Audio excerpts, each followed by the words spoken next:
आज की पार्टी खत्म हो चुकी थी और अक्षय बार को बंद कर रहा था।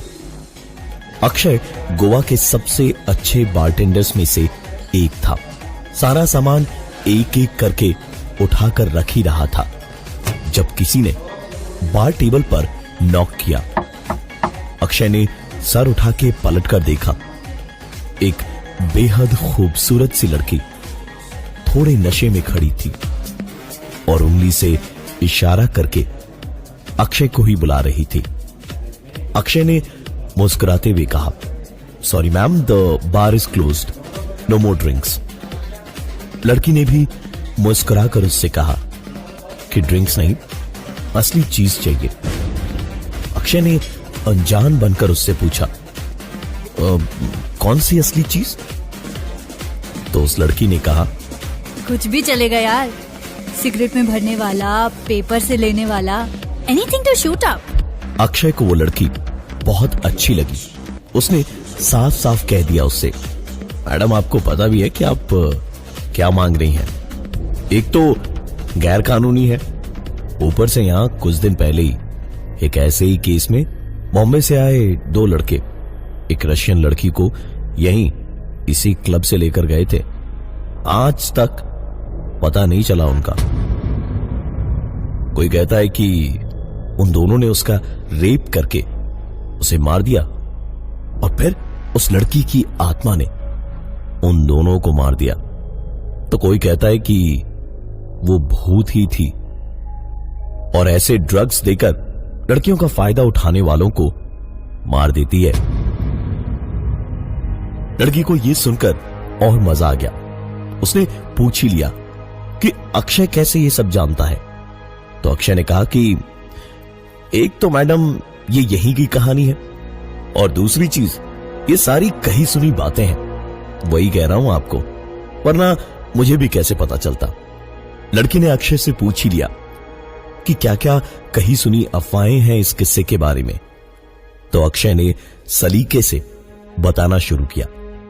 उन दोनों लड़कों ने आते ही पहली ही रात एक रशियन लड़की को इसी क्लब में ड्रग्स के लालच में फंसाया और उसका फायदा उठाया। ड्रग्स के ओवरडोज के कारण जब वो लड़की मारी गई तो उसकी लाश को यहीं कहीं समंदर के पास ठिकाने लगा दिया। वो कहते हैं ना कि समंदर कुछ भी अपने पास नहीं रखता, सब कुछ वापस कर देता है। तो बात लाश को ठिकाने लगाने के बाद की है। दोनों लड़के घबराए हुए से वापस अपने होटल पहुंचे। उन्हें नींद तो आने से रही। सुरेन और अनिल 2 लड़के मुंबई से आए थे। सुरेन ने अनिल से कहा कि ऐसे होश में जागते हुए हर पल हमें उस लड़की का चेहरा नजर आएगा, उसकी चीखें हमें परेशान करेगी। शराब पी लेते हैं, नशे में सब कुछ भूल जाएंगे। सुरेन शराब लेने किसी दुकान की तरफ निकल पड़ा और अनिल कमरे में ही उसका इंतजार करने लगा। हाल उसका भी बुरा ही था। सुरेन का इंतजार करते करते अनिल टीवी देख रहा था, लेकिन तकरीबन 1 घंटे बाद उसे एहसास हुआ कि इतना वक्त तो लगना ही नहीं चाहिए था लौटने में। अनिल ने सुरेन के नंबर पर तुरंत फोन मिलाया तो एक अजीब सी भाषा में आवाज आई, नंबर который вы пытаетесь недоступен। नंबर который вы पताएтесь недоступен। अनिल ने दोबारा ट्राई किया। उतनी ही देर में सुरेन ने दरवाजा खोला और अंदर आया।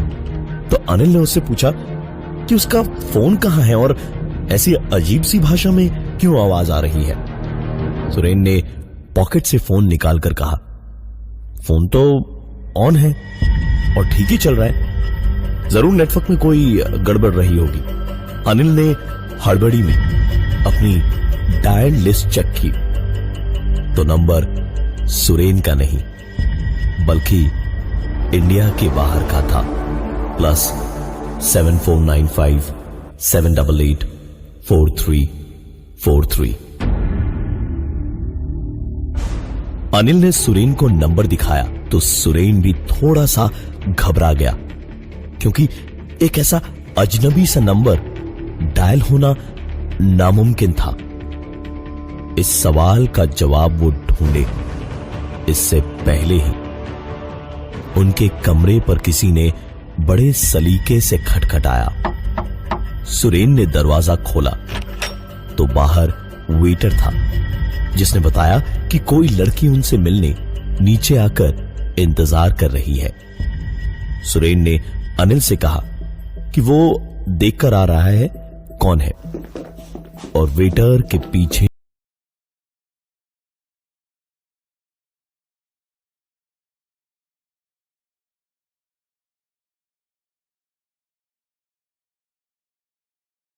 रशियन लड़की को बैठे देखा तो सुरेन के हाथ पांव फूल गए थे।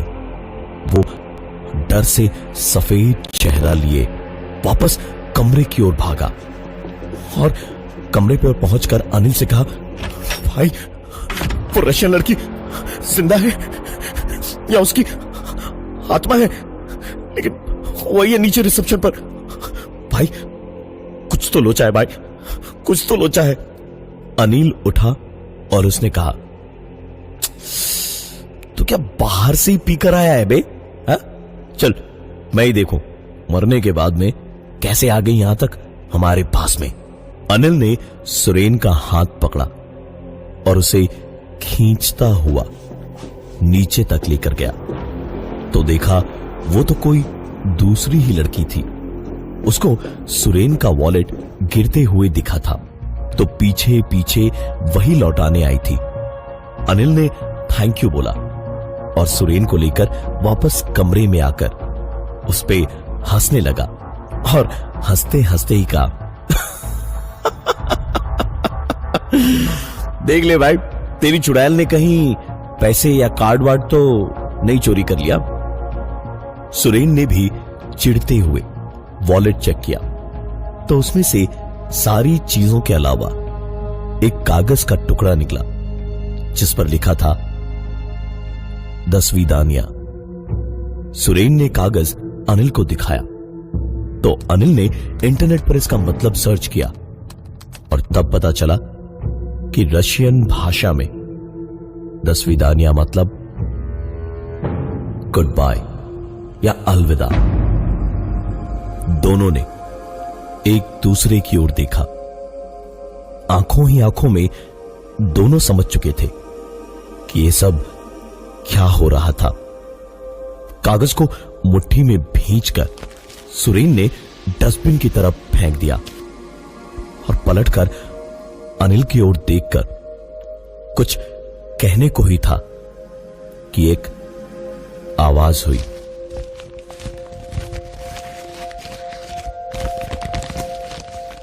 वो कागज का टुकड़ा डस्टबिन के पास वाली टेबल पर ऐसे पड़ा था जैसे किसी ने उस कुचले कागज को वापस खींच तान कर रख दिया हो और उस पे लिखा हुआ 10वीं दानिया साफ साफ दिख रहा था। अनिल और सुरेन वहां से दौड़ते हुए बाहर भागे और सीधे बीच तक पहुंचे। दोनों ही आती जाती लहरों के बीच में पागलों की तरह बस भागे जा रहे थे जब अचानक किसी चीज से टकराकर आगे आगे भागता सुरेन गिरा और फिर उसके पीछे ही आता हुआ अनिल भी गिर गया। पलटकर दोनों ने पीछे देखा तो उसी लड़की की लाश रेत में किसी पत्थर की तरह आधी निकली हुई थी जिससे टकराकर वो दोनों गिरे थे। सुरेन लाश देखते ही तुरंत वहां से भागा, लेकिन अनिल लाश के पास ही गिरा हुआ था और लाख कोशिशों के बावजूद उठ नहीं पा रहा था क्योंकि उसका पैर उस लाश ने पकड़ रखा था। अपनी खुली हुई लेकिन खाली आंखों और आधे सड़े खुले मुंह से वो लड़की अनिल की ओर देख रही थी और एक अजीब सी आवाज उसके गले से आ रही थी। अनिल पूरी कोशिश कर रहा था खुद को उसके चंगुल से छुड़ा लेने की, लेकिन वो तो जैसे कोई शिकंजा था जिसमें अनिल का पैर फंसा हुआ था और ऊपर से आती हुई लहरों में ताकत और पानी बढ़ता ही जा रहा था। अनिल की सांस फूलने लगी थी, आंखों से आंसू छलक पड़े थे और कुछ पलों के लिए तो अनिल सिर्फ हाफता हुआ कोशिशें ही करता रहा, पर एक लफ्ज उसके मुंह से निकल नहीं पाया। और अचानक भागते हुए सुरेन को देख के जोर से अनिल जिंदगी की उम्मीद आंखों में लिए हुए चिल्लाया,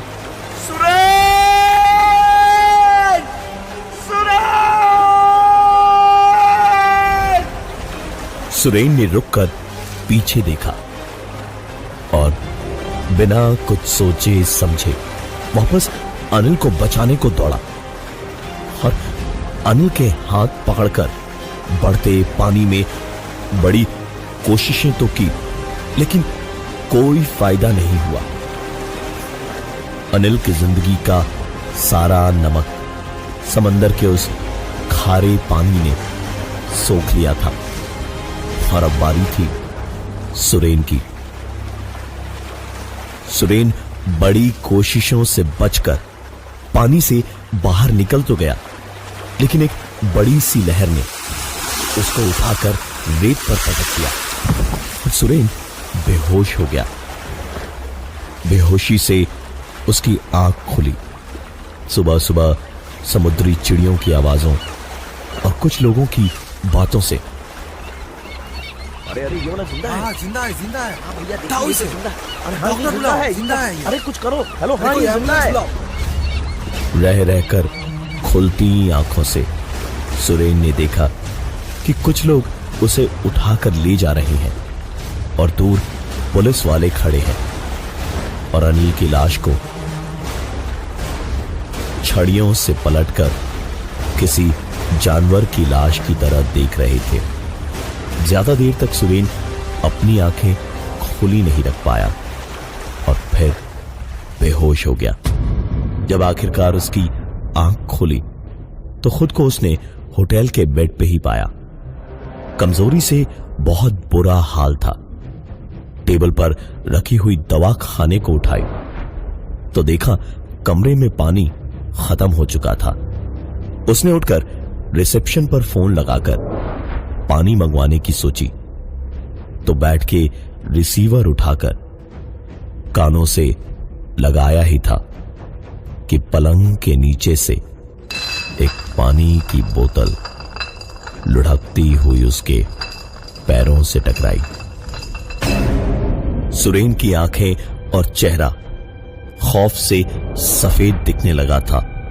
सुरेन के हाथ से टैबलेट नीचे गिर गई। वो सब कुछ भूलकर धीरे धीरे पलंग के नीचे देखने को झुका तो पलंग के नीचे उसने जो देखा उससे उसकी चीख निकलनी तो चाहिए थी, लेकिन हलक में अटक कर रह गई थी। पलंग के नीचे बिना आंखों और खुले मुंह वाली वही रशियन लड़की किसी जानवर की तरह कोहनियों और अपने घुटनों पर बैठे उसे ताके जा रही थी। सुरेन जानता था कि भागने से भी सिर्फ कुछ पल ही जिंदगी के बढ़ेंगे। फैसला दिल ने यही किया कि कुछ पल और जी लिया जाए। क्या पता शायद जान बच ही जाए। शायद ऊपर वाले ने भी उसकी सुन ली थी। बाहर बादल गरजे और जोर की बरसात शुरू हुई। उसी बरसात में सुरेन कमरे से निकल के सीधा होटल से बाहर भागा और कमरे से लेकर होटल के रिसेप्शन के पार तक उसे गौरतलब रूप से एक भी आदमी दिखाई नहीं दिया। सुरेन होटल से निकल के सामने की सड़क पार करके समंदर के साथ साथ भागने लगा कि शायद जान बच जाए, और रह रहकर पीछे देखता रहा तो पीछे या कहीं भी दाएं बाएं कुछ भी दिखाई नहीं दे रहा था, क्योंकि बरसात इतनी तेज थी कि कुछ भी देख पाना नामुमकिन था। समंदर की लहरें भी ऊंची ऊंची छलांगे मारती हुई उफान मारने लगी। सुरेन भागते भागते काफी आगे आ चुका था।